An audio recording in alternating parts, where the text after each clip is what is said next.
عربی زبان میں جب پیٹرن بدلتا ہے, اسٹائل بدلتا ہے بولنے کا, تو معنی بدل جاتا ہے. جب آپ غور کریں گے قرآن مجید کے اندر تو پتہ چلے گا آپ بار بار نصیحت کرتے رہیے, آپ بار بار اس کو تلقین کرتے رہیے. مسجد کا معاملہ ہے تو امام کی ذمہ داری ہے کہ بار بار وراثت کو, زکوٰۃ کو, توحید کو, رسالت کو, آخرت کو ریپیٹ کرتا رہے بار بار. ایک دو مرتبہ ہمارے بول دینے سے معاشرے کے اندر جاگرکتا نہیں آئے گی, بار بار اس کو سامنے لانا پڑے گا, بار بار اس کو ریپیٹ کرنا پڑے گا. کیونکہ اللہ تبارک و تعالیٰ نے کہا فذکر انما انت مذکر. وراثت کا مسئلہ کیوں رکھا گیا, وصیت کا مسئلہ کیوں رکھا گیا؟ بھائی وصیت بھی ہے. دوسرے پارے کی آیت ہے, اللہ تبارک و تعالیٰ نے ارشاد فرمایا کتب علیکم اذا حضر احدکم الموت ان ترک خیرا الوصیۃ للوالدین والاقربین بالمعروف حقا علی المتقین. تمہارے اوپر فرض کر دیا گیا ہے وصیت کو لاگو کرنا یا وصیت کرنا اگر تم میں سے کسی نے مال اور جائیداد کو چھوڑا ہے. وصیت کرنا فرض کر دیا گیا ہے رشتہ داروں کے لیے, والدین کے لیے معروف طریقے سے دستور کے مطابق, اور یہ ذمہ داری ہے متقیوں پر. جب وراثت کا قانون قرآن مجید کے اندر بیان ہو گیا تو اس آیت کا کیا مطلب ہے قرآن مجید میں رکھنے کی؟ وصیت والی آیت کو نکال دینا رہا, لیکن نہیں, تلاوت باقی ہے اور اس کا حکم باقی ہے. اسی لیے وراثت کا جو وصول ہوتا ہے وہ سیدھے سیدھے اس لیے ہوتا ہے بھائی کچھ رشتہ دار ایسے ہوتے ہیں, والد صاحب کے سگے بھائی, والدہ کی سگی سہیلیاں, والدہ کی سگی بہن, یا کچھ ایسے رشتہ دار جن کا وراثت میں حصہ مل ہی نہیں سکتا ہے, تو ان کو وصیت کے ذریعے سے ان کو کچھ نہ کچھ دے دیا جائے. اس لیے وراثت کا قانون کے ساتھ ساتھ وصیت کا قانون بھی قرآن مجید نے روا رکھا اور ضروری رکھا. نہیں تو کیا ضرورت تھی وصیت کو بیان کرنے کی؟ یہاں تو معاملہ یہ ہے کہ وراثت کی باتیں چھوڑیے, وصیت کی تو بات چھوڑیے, وراثت ہی لوگ نہیں دے رہے ہیں.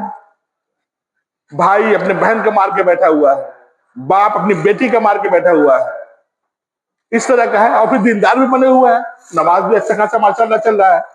تو بہرحال یہ وراثت جن رشتہ داروں کو حصہ نہیں مل سکتا ہے ان کو کنیکٹ کرنے کے لیے, جوڑنے کے لیے رب تعالیٰ نے ایک طریقے سے اس وصیت کو سامنے لا کے رکھ دیا ہے.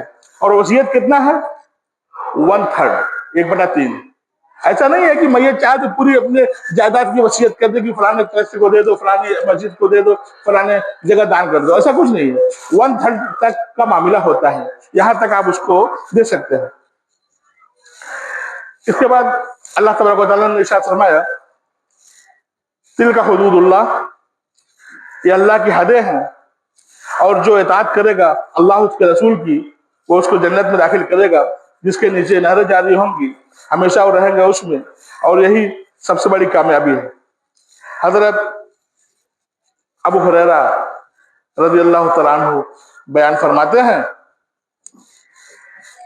اسی آیت کی روشنی میں, جس میں یہ ہے کہ یہ اللہ کی حد ہے. اللہ کا حد کتنا ہے؟ مفسرین بیان کرتے ہیں اللہ کا حد وہ ہے کہ جس کا جتنا حق ہے اس کو اتنا دے دیا جائے. یہی اللہ کا حق ہوتا ہے, جس کا جتنا حق ہے اس کو اتنا دے دیا جائے. ابو ہریرہ رضی اللہ تعالیٰ عنہ بیان کرتے ہیں آپ صلی اللہ علیہ وسلم نے بیان فرمایا کہ ایک آدمی 60 سال تک اللہ کی عبادت کرتا ہے, لیکن وصیت کو غلط کر کے اس میں کسی کو خسارہ اور گھاٹا دے دیتا ہے, اور پھر اس کے اوپر جہنم واجب ہو جاتی ہے. یہ اللہ کی حد ہے. تو 60 سال کی عبادت وراثت میں گڑبڑی کر دیا اس نے تو وہ سب کچھ ختم ہو گیا. تلک حدود اللہ ومن یعص اللہ ورسولہ ویتعد حدودہ یدخلہ, اور جو اللہ اور اس کے رسول کی نافرمانی کرے گا اور اس کے حدوں کو پار کرے گا وہ اس کو ایسی آگ میں داخل کرے گا جس میں وہ ہمیشہ رہیں گے, اور ان کے لیے رسوائی والا عذاب ہوگا. ترجمہ سے بات بالکل واضح ہو چکی ہے، لیکن میں چند باتیں آپ کے سامنے رکھنا چاہوں گا۔ ہمارے معاشرے کے اندر وراثت کے معاملے میں اللہ کی نافرمانی، معاشرے کے اندر وراثت کے معاملے میں اللہ کی نافرمانی، خدا کے خلاف، اللہ کے خلاف بغاوت کی حد تک پہنچ چکی ہے۔ یہود و نصارہ اپنے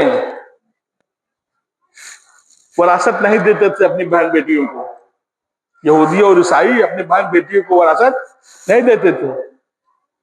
ہندوستان، پاکستان، بنگلہ دیش میں بھی بہن بیٹیوں کا وراثت دینا عام رواج نہیں تھا۔